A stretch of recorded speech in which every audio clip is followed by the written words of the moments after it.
First, a quick introduction. My name is Jess. Hello if you are new to the channel, or welcome back if you aren't. I do primarily book videos, but also with a little bit of travel and family lifestyle mixed in as well for good measure, and I would love it if you would stick around and subscribe. But today I'm going to be talking about the books that I read in the month of June, and I had a really good reading month in June. I enjoyed most of what I read, so let's jump in and start talking about the books. The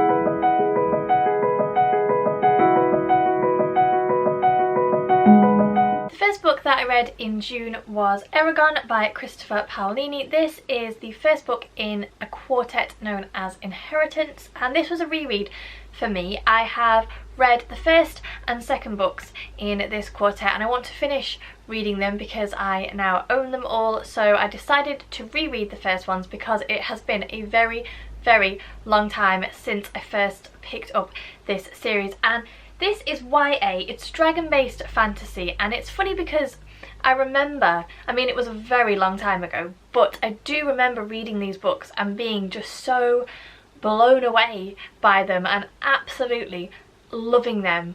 But since that point I have read a number of fantasy books by authors such as Brandon Sanderson and George R.R. Martin, and just more complex fantasy books, and I could really tell the difference in my reading experiences when I was reading this again. Now it has to be said that the author was 15 when he wrote this quartet, so we have to make some allowances for that. But any issues that I had with the book, I only noticed this time round, and maybe that is because now I have read more widely in the fantasy genre. I'm not sure, but we'll talk about that in a minute. So if you're not familiar with Eragon, as I said, this is dragon-based fantasy. It's about a young boy called Eragon who is an orphan. He lives with his uncle and his cousin, and one day he's out hunting in the woods and he comes across a dragon egg, and he decides to take and hide the dragon egg, and that dragon egg hatches for him, and then a whole series of events unfolds for Eragon because he lives in a world which is ruled by a dictator called Galbatorix. Galbatorix is the only remaining dragon rider, having killed all the other dragon riders. So the hatching of this dragon egg, and Eragon by default therefore becoming a dragon rider, sets off a whole series of things, and I'm not going to say much more about it than that. It's a very interesting story. I love the character of Saphira, who is the dragon. I could read about her all day long. I love Arya, who is a character we meet later on in the book. I absolutely love those two characters. The story as a whole is a bit slow in places. Pacing is a bit off, and it's a little bit repetitive. I feel like he could have condensed it and made it a bit more pacey, a bit more action filled. But on the whole, I really enjoyed this reread. I'm obviously not familiar with how the quartet ends, so I only ever read the initial part of this story. So I'm looking forward to continuing on with my read of it and seeing how it develops and what happens. The next book I picked up was Camino Island by John Grisham, and I am a huge John Grisham fan. I don't know if you can see behind me, I have many of his books, but I was interested to pick this one up because it is slightly different in format from his usual style of writing. He has left behind the legalese and the courtroom drama for which he is very well known, and has decided to try and write something a bit more snappy and a bit more of a page turner. So I was intrigued to see how I would get on with this. So the basic premise is that a daring heist takes place. There are some original manuscripts from F. Scott Fitzgerald held in a high security vault underneath the library at Princeton University, and a group of thieves steal them. The books or the manuscripts enter the black market, and no one knows where they've gone, and the FBI are trying to find them, and various investors are trying to find them, but nobody really knows what has happened to them.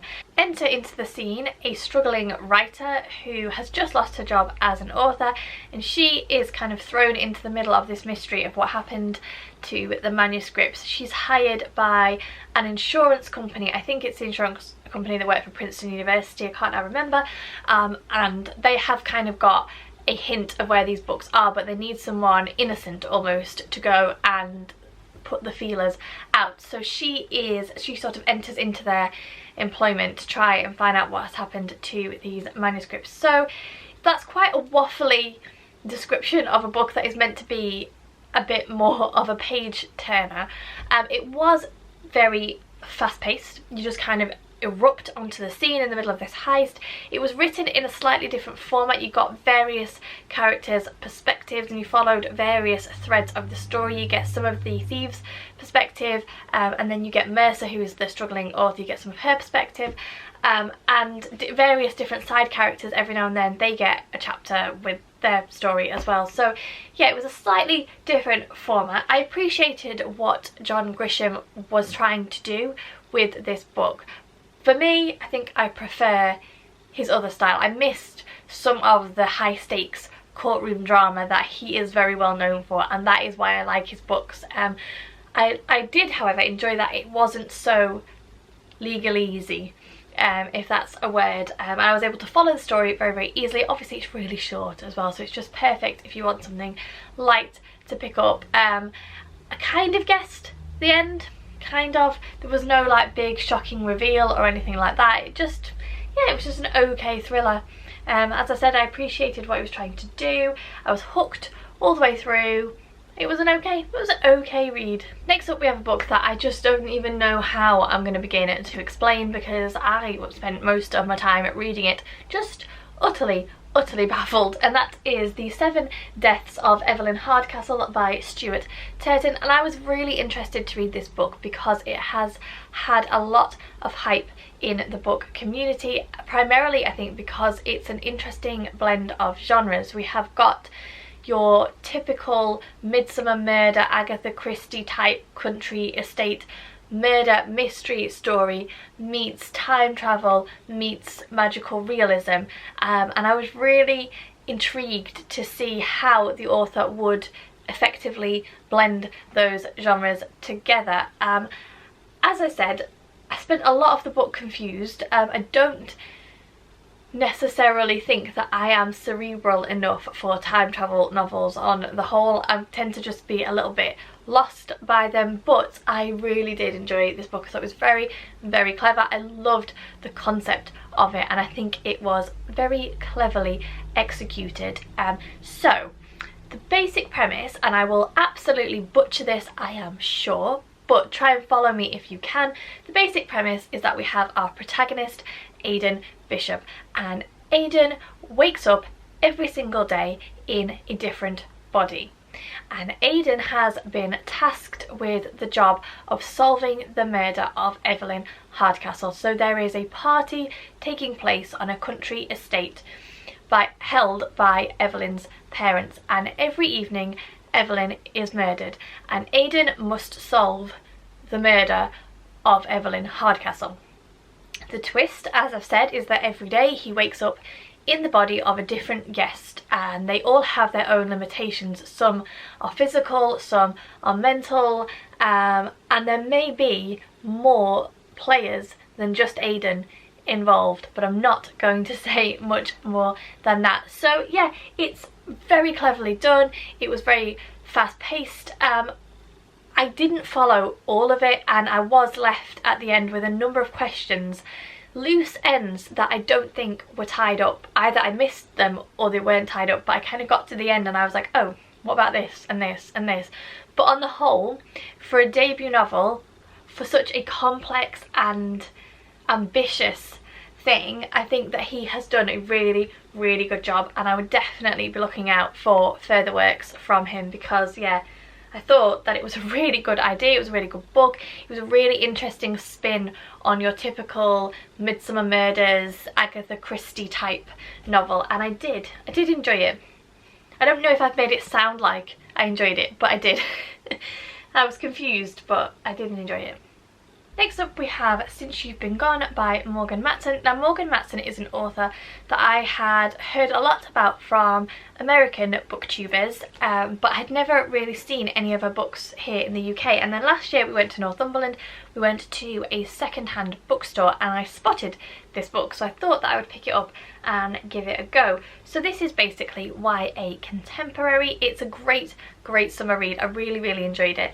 The premise is that we have our protagonist Emily, who has a best friend Sloane, and at the beginning of her summer Emily wakes up to find that Sloane and her parents have just gone. They've just packed up and left and she has no idea where they've gone. Emily is a shy, retiring type and she leaned very heavily on Sloane, who was much more outgoing than she was, to kind of navigate teenage social situations. And then a few weeks after Sloane has left, Emily gets a bucket list type letter through the post with all these different things on which Emily would normally never consider doing, and she believes that this list is from Sloane and that maybe if she completes everything on this list her best friend will come back. And so she embarks on a little summer adventure. This was a sweet, easy read novel. I appreciated the fact that the romance wasn't too heavy. It was very nicely done. Yeah, it was just a really easy book to read. I liked the character of Emily. I liked her character progression as we went through the book. My only bugbear would be the fact that we were told repeatedly, and I mean like repeatedly, that Sloane had gone. And when Emily was faced with a situation, the author would insert something like, had Sloane been here, and if Sloane were here, and were Sloane not gone?